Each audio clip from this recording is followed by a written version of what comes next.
Hello, Counter here. Welcome back to another video. Today I'm going to be showing you all the methods that you can max out the current Rimuru Battle Pass. Now these methods are really good and actually makes you level up the Battle Pass really fast, which you can get one of the most broken units in the game, which is Rimuru. So, let's see all the methods. The first method on the list is going to be PvP. For this, you do need two players and sometimes you do need kind of a decent team, but also make sure that you bring any type of farms. So as long as you have those, then you can do the PvP method, which I will show right now. Now we are on PvP. In PvP, the enemy spawned will give you 1 XP. So 1 enemy equals 1 XP. Keep in mind that in PvP, you're going to get the most enemies spawned ever. So for that, we will always want a lot of cash. I didn't bring any farms, I kind of forgot. But after you have the amount of cash, I'm gonna start spamming 2.5k. But basically every click right now is giving me 1 XP in the battle pass. Also make sure that you type to the other team something like this, so they start spamming 2.5ks as well, and you will basically get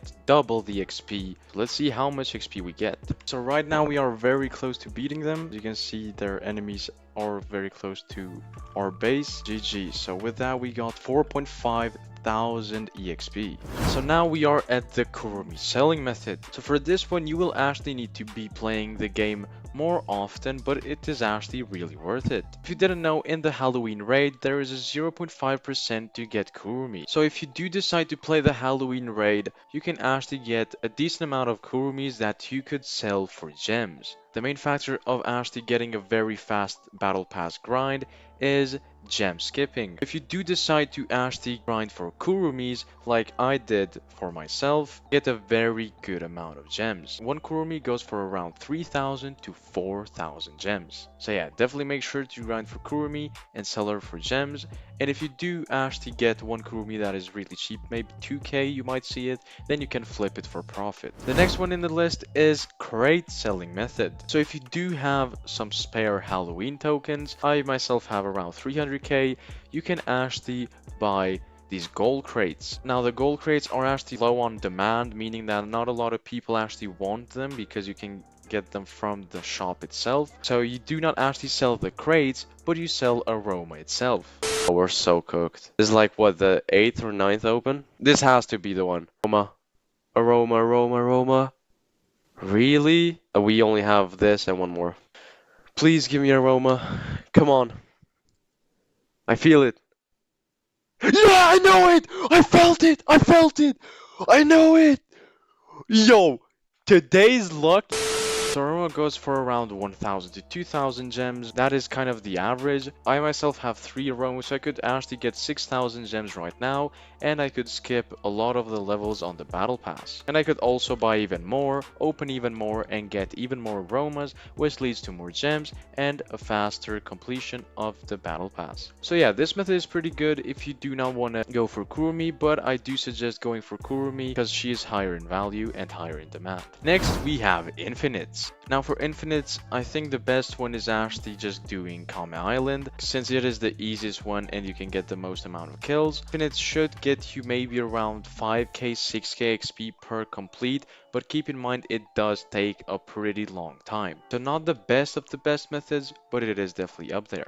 Next, we got MOTD. Now for MOTD, 2 maps are the best of the best. One of the best maps is Orange Town, and the other one is Karakura Town, which is actually map of the day right now. These 2 maps are one of the fastest maps you can actually get a good time on, so you can actually get a lot of XP while you also get a lot of gold. I would prefer the MOTD method over the infinite method. Next, we have quests. In quests, there is 2 types of quests. One of them is the one right here where the trophy is, and this is our daily quest. As you can see, I can catch fish and roll on banner for gems. Now if you do these daily quests every single time, you can skip maybe half of the battle pass just from 30 days of doing quests non-stop. But these aren't the only quests that you can actually get a lot of XP. I myself don't really grind a lot of PvP, so I just do my battle pass quests when I can. So right here on the battle pass you have the quest,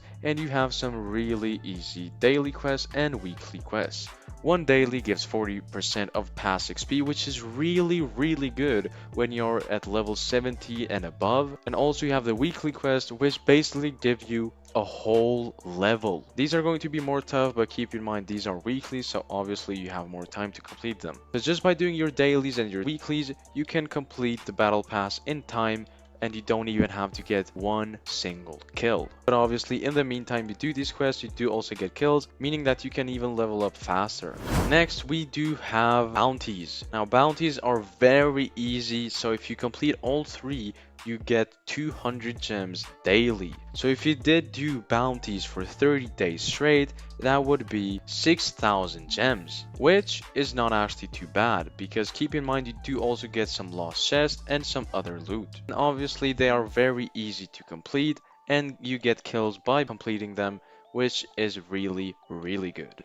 So this is another method you can get gems. It isn't really the best one, but it is there, I guess. So if you go to the Evolution Master right here, and then you press the index button, you have 33 evos. Now if you discover all of these evos, you will get 100 gems for one, meaning that 33 times 100 is 3.3k gems you can get if you actually decide to get all the evos in the game. Now next on the list we have something that you might actually not expect at all, but that is fishing. If you go to the leaderboard right here, you see the best fishers. Masaniello does have 148,000 fishes fished. Interesting, but like why? Fishing actually does give you a lot of stuff, including gems. If you do decide to actually fish for 100, which is the free-to-play daily cash limit, you can get more gems than these daily quests, which is absolutely crazy. You have the 200 daily cash limit like I do, as you can see right here, 200. You can actually get way more than the daily quests. Now if you do decide to fish till your max, you might get maybe around 100, 200 gems. I don't exactly know what the rates are because it is obviously based on luck, but you can still fish for a very good amount of gems. And if you do decide to do it daily, you might get around 2,000 gems per month. If you do have the Game Pass, you might actually get even more.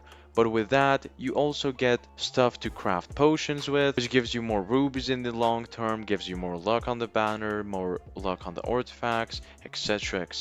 So yeah, fishing is actually pretty good. The next method is going to be leveling up. If you go to the level rewards right here, you can see that every time you level up, you get gems. So 400, 700, 350, 300, 250, and then the list goes on. If you're a new player, definitely try to level up because you get rubies and gems, which you can skip the battle pass. If you enjoyed this video, don't forget to like and subscribe. Make sure that this time you are going to be maxing out the battle pass, because if you didn't see this showcase showing on screen right now, you should know that Rimuru is absolutely broken. And I've seen people talking that Rimuru is the best unit in the game now, which is nuts. And I'll see ya in the next one.